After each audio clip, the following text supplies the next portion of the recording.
Saudara-saudari terkasih di dalam Kristus, marilah kita mensyukuri segala berkat dan anugerah Tuhan yang telah Ia limpahkan ke dalam kehidupan kita masing-masing.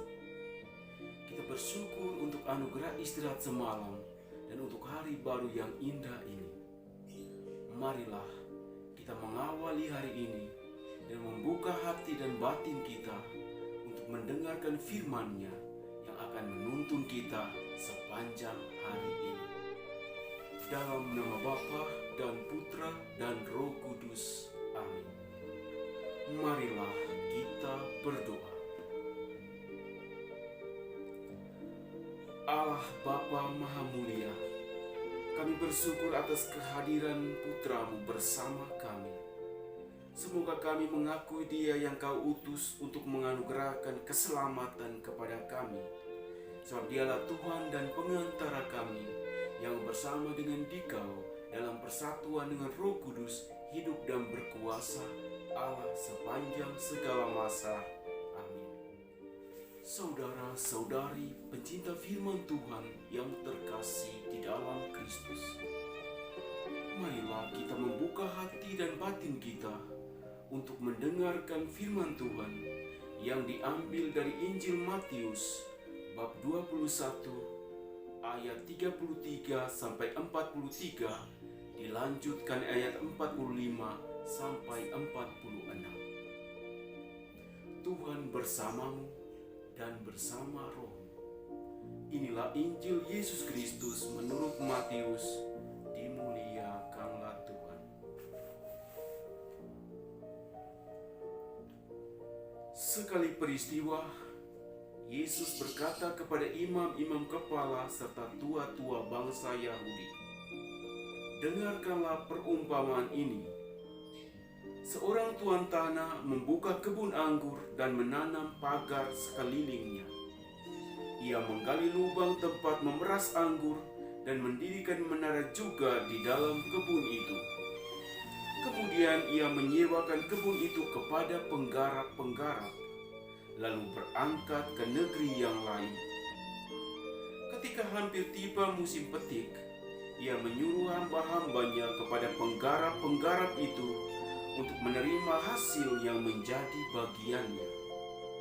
Tetapi para penggarap menangkap hamba-hamba itu, yang seorang mereka pukul, yang lain mereka bunuh, dan yang lain lagi mereka lempari dengan batu. Kemudian Tuhan itu menyuruh pula hamba-hamba yang lain, lebih banyak daripada yang semula. Tetapi mereka pun diperlakukan sama seperti kawan-kawan mereka.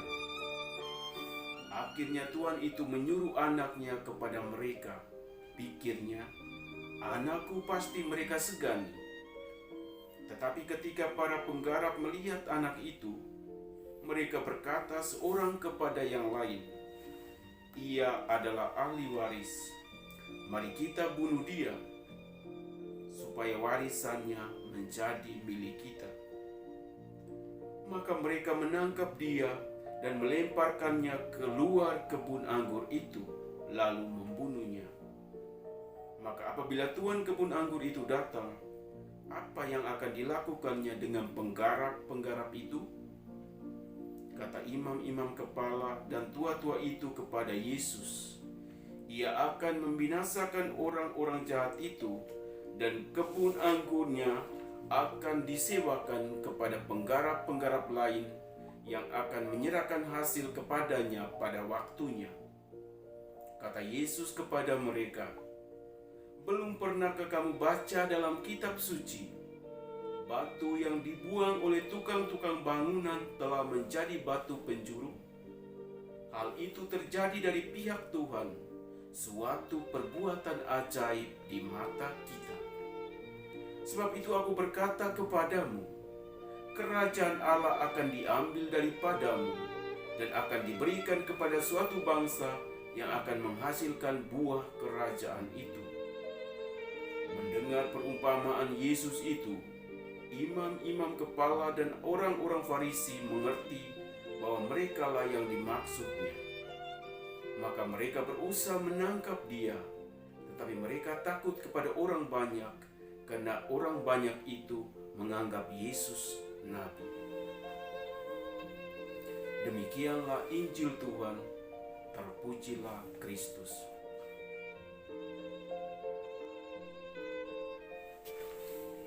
Ia adalah ahli waris, mari kita bunuh dia.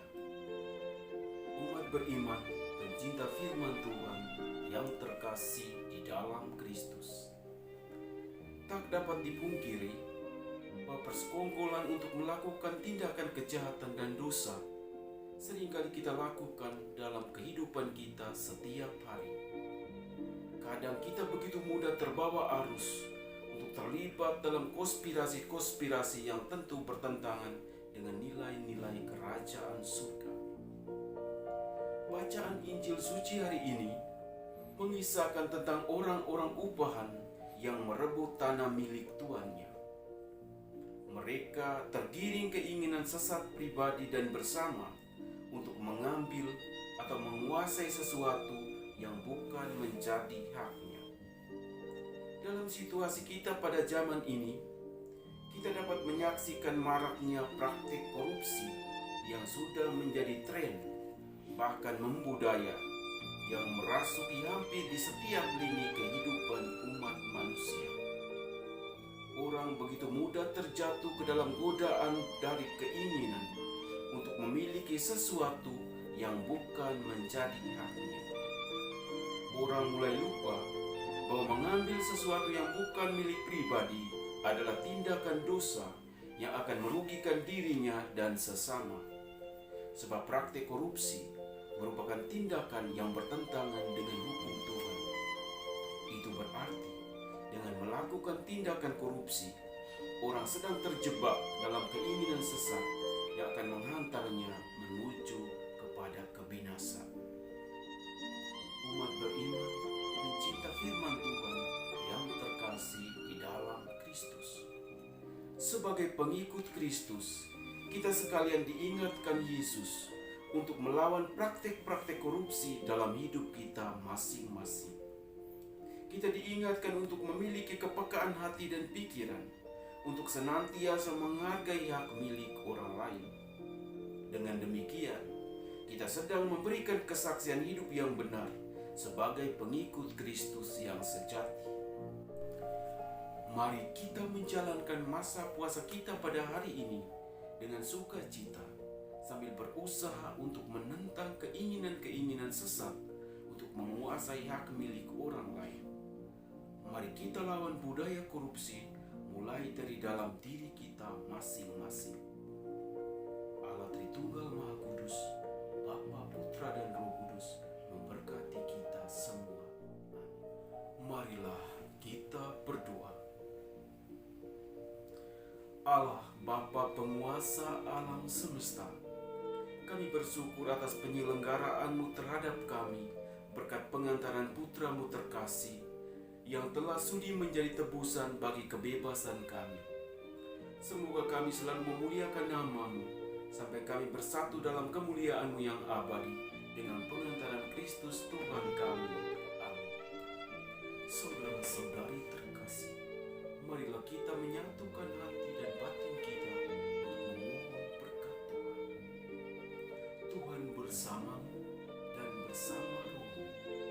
Semoga kita sekalian, keluarga kita masing-masing, orang-orang yang kita kasih dan kita doakan, seluruh aktivitas kita sepanjang hari ini senantiasa dilindungi, dibimbing, dan diberkati oleh Allah yang Maha Kuasa, Bapa dan Putra dan Roh Kudus. Amin.